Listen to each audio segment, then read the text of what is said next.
Thank you. Thank you very much, and good morning, everyone. Welcome to everyone. Thank you so much for coming. Our apologies to those who are struggling to find seats and are in the overspill. We had originally, I thought there was going to be an October election, right? So this was supposed to be setting things up for the new government, but then, there was the July the 4th election, and just as well Labour won, really, otherwise. I don't quite know what we would have been doing at this conference, but yeah, and they certainly did. So I'm going to try and set the scene for today, and then we'll move to what I hope will be an interesting set of presentations and thought stimulation for you all. So there is no doubt about the ghastly inheritance the new government has been bequeathed by the last. Economic growth and productivity, which in the years prior to 2007 was well over 2%, has been well under for over a decade. And the present OBR forecasts are somewhat better, but they're optimistic, and they're still beneath that 2%. This has helped give Britain an unenviable triple whammy of high taxes and heavy debt, despite record spending, and poor outcomes in health, crime, and inequality, to name a few. On present plans, unfortunately, there is worse to come. Higher tax is already factored into the last government's last forecast, as is lower spending. When electric vehicles replace traditional cars, we will lose up to £25 billion worth of annual fuel duty, and demographics in the shape of an aging population are also against us. And this assumes we face nothing like another pandemic, whose bill was a whopping £373 billion, or an energy crisis which cost $52 billion. And we have some deep structural health problems. There are rising numbers of long-term sick of working age, big increases in disability benefits, and in mental health spending. So we have an unsustainable situation. Britain is not alone in this. As you can see, most developed nations face a similar challenge, though Britain is in a worse position than most. The simple and unavoidable truth is that unless we improve growth and productivity and drive value and efficiency through our public services, we as a country, Britain, are going to become much poorer. And therefore our politics even more divided and fractured. Now, that might make us pessimistic, but I do not share the pessimism. On the contrary, I don't think there's ever been a better time to govern, a better time to effect change, a better basis for optimism, and a surer basis and reason for hope. If we understand how the world is changing and how we use that change to change our country. In the short term, as we highlighted last year, some clear early wins can help on growth and productivity. As my institute has never tired of pointing out, and as the new government indeed is pledged to do, planning reform, seemingly dry subject, has the best potential of delivering a boost to growth by conventional means. But that's not just for infrastructure like renewable energy, but also crucially for housing. And a better Brexit deal will also help. But there is only one game changer. In our view, that is harnessing effectively the 21st century technological revolution. This here is a quote from the head of the IMF, but frankly, it could have been from the head of virtually any global institution in the world. Already prior to 2022, we were living through a tech-inspired revolution. And we can see that by looking at the companies which now dominate global markets, but then compare them with the corporate giants of 1997. And in the purple, obviously, are the technology companies. But note not simply the domination of tech companies today, and incidentally see the two pharmaceutical companies in the list, both of whom are offering the new weight loss drugs. But see the size of today's giant companies, some 10 times the market cap of the giants of yesterday. And now, with the breakthrough represented by generative AI, there is going to be another revolution on top of this existing one. The opportunities are huge. The risks are huge. But there is absolutely no doubt that this is an era of transformation. As our two young speakers were saying just a moment ago, things which were impossible will become possible. Advances which would have taken decades will happen in a few years or months.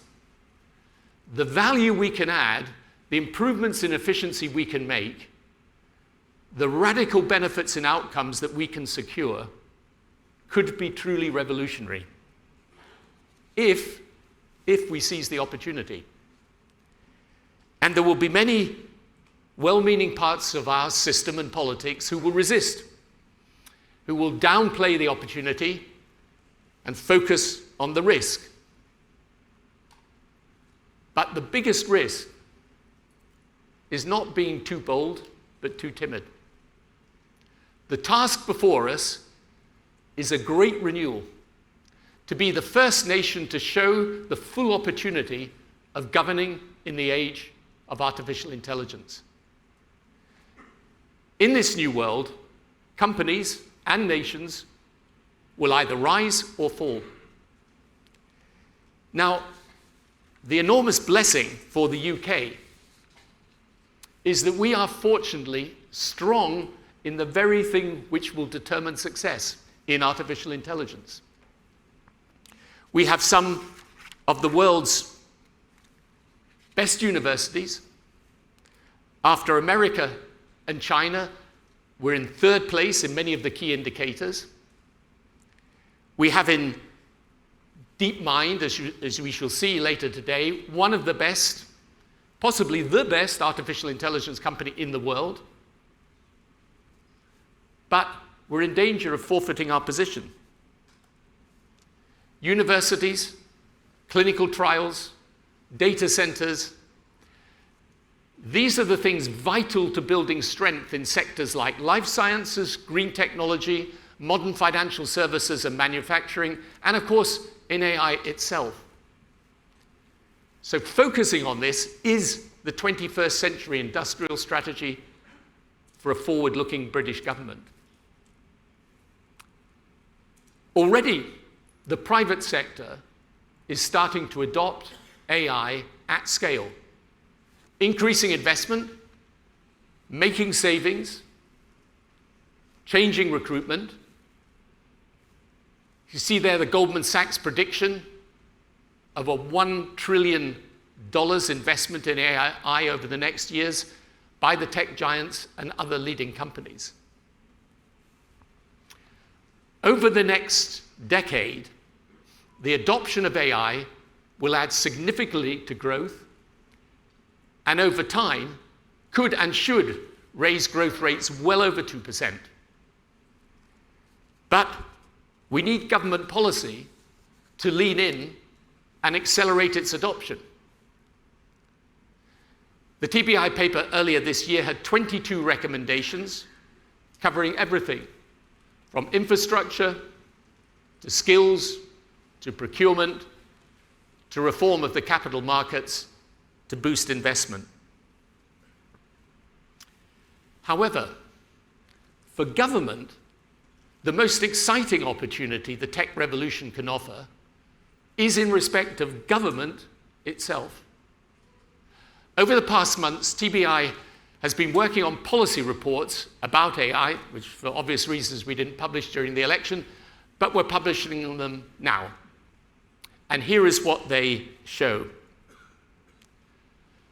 The report on how AI can be applied to the tasks of the public sector indicates that a fifth of workforce time could be saved just through applying existing AI solutions, creating £10 billion in annual savings at the end of the first term government and £34 billion at the end of the second. We then did a specific analysis of the Department of Work and Pensions, done in collaboration with Faculty AI, one of Britain's leading AI companies, showing how, again, presently available AI solutions could reduce backlogs, reimagine job centres, and cut benefit fraud. Then there is healthcare. We are living through a time of huge advance in medical science and treatment, all of it accelerated by artificial intelligence and the application of AI to data. Cardiovascular disease, obesity, cancer, all are being changed by means of diagnostics, treatment, and cure, helping to reduce the crippling economic cost of preventable disease. For the first time, a healthcare system geared to prevention rather than cure is within our grasp. Today, a new TBI report, prepared with the help of Andrew Scott and his team of economic modelling experts, shows in dramatic terms the link between preventive healthcare and wealth. Even a 20% reduction in disease incidence of the 6 main conditions, all of which are detectable or treatable, would yield big improvements, but not only in health, but in wealth, improvements in employment and growth, and improve public finances by increasing revenue and reducing benefit payments. A special study that we made into cardiovascular disease shows how, through prevention, we get a triple dividend in one parliament: healthier people, healthier economy, and healthier public finances. And if, as is probable, not simply possible, there are further medical advances, we could, by 2040, see even bigger gains. Then, an analysis on digital ID, which is an essential part of a modern digital infrastructure, could yield benefits not only for ease of interaction with government, but for the public finances. Though we have a little work of persuasion to do here, it has to be said. And then there's a further TBI report, and all these we make available to you, and you can read at your leisure. A further TBI report shows the potential of AI to change the way that we learn and teach. And this, again, could have a transformative impact on growth in the long term. The effect of all of these public sector reforms could create £12 billion of annual fiscal space by the end of the first term and £40 billion by the end of the second, with cumulative savings in the first term of around £15 billion and £150 billion in the second, and enable a broader reimagining of public services like criminal justice, planning, transport, and other infrastructure. These gains are on top of the gains in revenue from faster AI-enabled growth, which itself could create up to £40 billion in extra annual revenue within a decade. Now, there are two qualifications to be made to the above analysis. First, there is no definitive precision in these types of predictive figures. They depend on assumptions which inevitably are open to different interpretation. There is a heavy element of speculation, and there can be a range of different outcomes, depending obviously on policy decisions. But the point is this: the gains are of a significant magnitude. Nothing else can come close in terms of turbocharging growth and restoring public finances. Secondly, of course, there are consequences in these reforms. For example, for the reduction of the public sector workforce and the reorganization of healthcare. And these things will undoubtedly be controversial. So we're not saying that they're easy. And for the avoidance of doubt, let me again stress, generative AI, precisely because it is a general-purpose technology, like any general-purpose technology, it can be used for bad as well as good purposes. However, this revolution is happening. And the whole of human history teaches us that what has been invented by human ingenuity is never disinvented by human anxiety. How much exactly, when exactly, this for sure is open to debate. But that this is a revolution, every bit as far-reaching as the 19th century industrial revolution, and possibly more so, that is, in my view, beyond debate. So this is the challenge for the new government, for any government, the world over. How to understand, master, and harness this 21st century technological revolution. How to use it to drive economic growth, to build modern industrial strength, and to transform the public sector. And in our case, thereby breaking the unvirtuous cycle of ever higher tax, spending, and debt, but with poor outcomes, and replacing it with a virtuous one, putting us on a path to better levels of prosperity and services, but at lower cost. This is the answer to the perennial progressive political dilemma, whereby the sensible people appear not to be radical, and the radical people appear not to be sensible. And it is the answer to the unproductive, often presented as a binary choice between the state on the one hand and the market on the other. We are here unleashing a new future for both the private sector and what we call a reimagined state. There will be those who decry all this as technocratic, as opposed to the real-world problems of cost of living. But if done in the correct way, this revolution offers the best route also to a society that is not only more productive, but one that is more just, more equitable, and more secure. It allows a contemporary version of the combination of economic efficiency and social justice. The last Labour government put the NHS back on its feet, improved education, cut crime, and through measures like the minimum wage, reduced poverty. This new government, using different means for a different time, can be a transformative government. This technology revolution is the real world we're going to live in. It will change everything, and positively, if we embrace it in a spirit of innovation, not introspection. So our belief at the Institute is that the ability to navigate its dangers and embrace its hopes will determine the future of Britain. And we have assembled some of the best minds from Britain and around the world to discuss it, which we shall now do. Thank you very much.